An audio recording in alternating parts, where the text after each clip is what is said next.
Hello, Taurus! Sa mga Taurus dyan na nag-subscribe and nag-like ng mga previous videos, maraming salamat po. So, gagawa po tayo ng reading for Taurus. So, Taurus, ano kaya ang message natin? Timeless reading po ito. So, anytime na magkaroon kayo ng time and tsaka nyo mapanood, yun yung time na dapat nyo siyang mabasa or mapanood. Ayan, integrate your knowing. Eto na naman si You Are Epic. Talagang pinapalakas ang loob ninyo. Integrate your knowing, okay? Si Taurus. And tingnan natin ang ayan, nahuhulog na talaga siya for Taurus. Nako, 4 pala. Magician, 2 of Pentacles.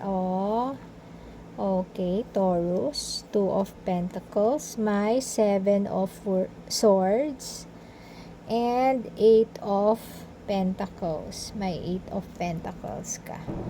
So, Taurus, may mga taong nakapaligid sa'yo na medyo sa ngayon, ikaw ay parang hindi ka sure sa future mo, and may mga taong gusto kong gawan ng palihim, and yung mga habang ikaw ay busy sa pag-build ng mga either pwede kang nag-upgrade ng skill, may mga taong parang tingin ko either pwede kang isabotage yung mga ginagawa mo, or may ibang gawin na para masira ka, Taurus. Okay? So, tingnan natin. Yung iba lang sa inyo, hindi naman po sa lahat mag-resonate. So, sa mag-resonate and makarelate dito sa sa reading, pwedeng paki-like na lang po. So, ito, Taurus, 10 of Pentacles. 2 of Cups. Okay. 3 of Wands. Star. Wish. Pwedeng fame. King of Cups. 7 of Wands. Taurus, maaaring yung iba sa inyo nag-iisip na baka niloloko kayo ng either partner nyo, or pwedeng partner sa relationship, partner sa business, o pwedeng kabady nyo sa work, pwede din. So, abala ka sa pagbibuild ng future mo and yung career mo, pag-abot ng mga pangarap mo, Taurus. And yes, meron kang current relationship na pinagkakatiwala mo, and talagang palagay ang loob mo sa relationship na ito, and alam mong mahal na mahal ka. Eto, alam mong mahal na mahal ka, kahit na minsan or pwedeng madalas nagdududa ka if baka habang nagwo-work or habang hindi ka kasama ay merong kalokohang ginagawa. Eto, pero ang hindi mo alam, habang nasa malayo siya, habang hindi kayo magkasama, hinihintay ka niya. Yan ang meron siyang loyalty sa iyo, Taurus. Eto, kahit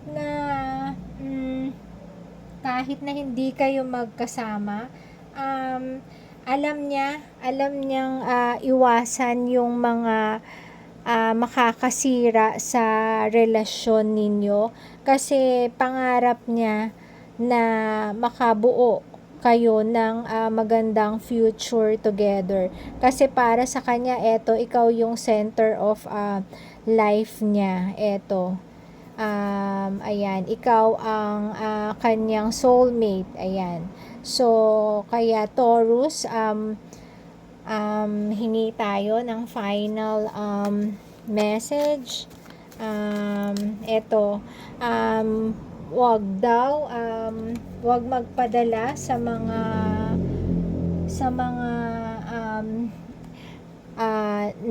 nakikita or naririnig, o pag-isipan daw kung may kabuluhan or logical ba yung naririnig mo.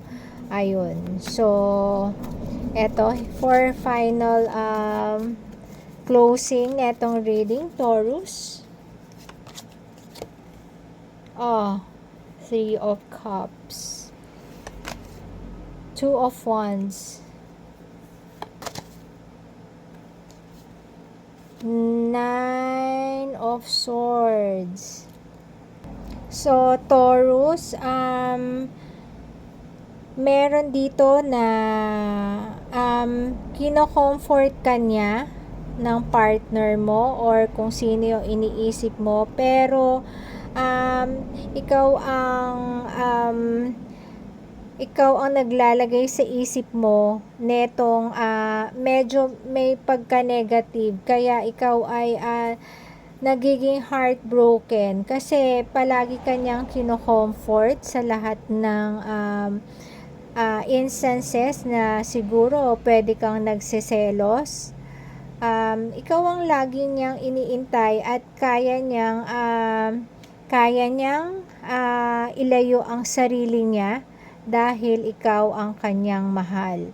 So, ayan ang offer niya sa'yo. Ito ang offer niya sa'yo, Taurus. Maliwanag na ikaw ang gusto niya. Kaya ito,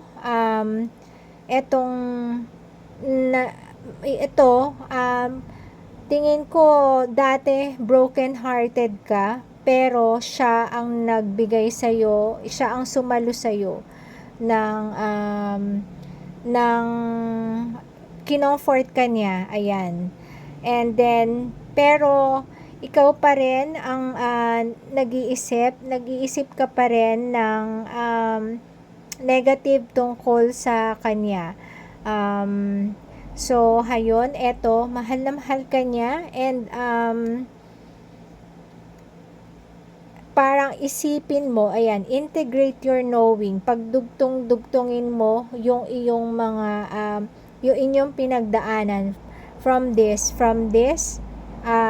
kinomfort ka niya, sinalo ka niya sa mga naging problema mo or heartaches mo sa past, and wala ka daw rason sana para pag-isipan siya. So, medyo nagnenega ka, pero ito, pinapaalala dito, yung sa situation mo, na ikaw ang mahal niya. So, ayun, Taurus, sana, merong gabay na if ever naka-resonate sa'yo, paki-like na lang po ang video, and thank you, Taurus. God bless.